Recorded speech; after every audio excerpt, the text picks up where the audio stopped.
सिराहा जिल्ला कर्जन्हा नगरपालिका वडा नम्बर 2 निवासी, पेसाले ब्याङ्किङ क्षेत्रमा आबद्ध र समाजसेवीको रूपमा पनि कार्य गरिरहनुभएका सुजन कार्की फुर्सदको समयमा कविताहरू लेख्ने गर्नुहुन्छ।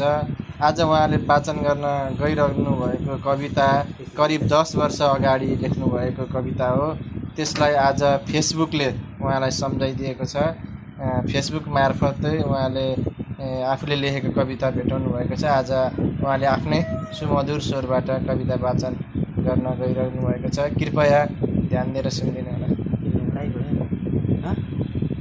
सलमान नमस्कार।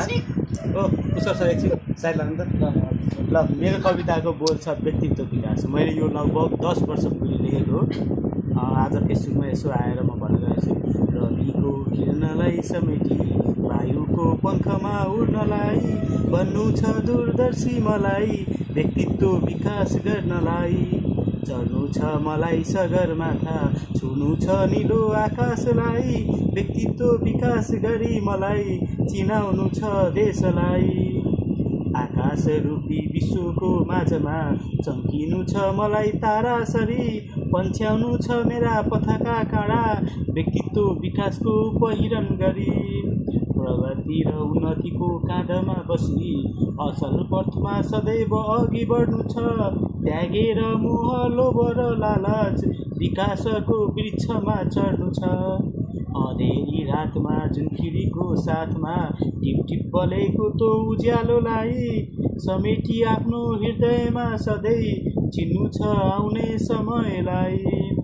जोस र जागर अटल राखी लक्ष्यको साथमा बढ्नु छ अघि, जोगाई आफ्नो हिम्मत साहस गर्नु छ मलाई व्यक्तित्व विकास, अन्धविश्वासको काखमा बसी कुरुतिको पिङ खेल्ने हाम्रो समाजलाई देखाई बाटो असल सोचको चिनाउनु छ विश्व सामु देशलाई, अदृश्य मेरो मनको भावलाई सफलताको ढुङ्गामा चढाई, जानु छ मलाई अनौठो संसार असल व्यक्तित्व विकास गर्नलाई, कालो बादलको मेहनत हेर कति बोक्दछ जलको भार, शीतल पार्छ सारा जगतलाई, किसानको पार्छ सपना साकार, कालो बादल सरी बन्नु छ मलाई, त्यसैले गर्नु छ व्यक्तित्व विकास, सहयोग गर्न चाहन्छु अरूको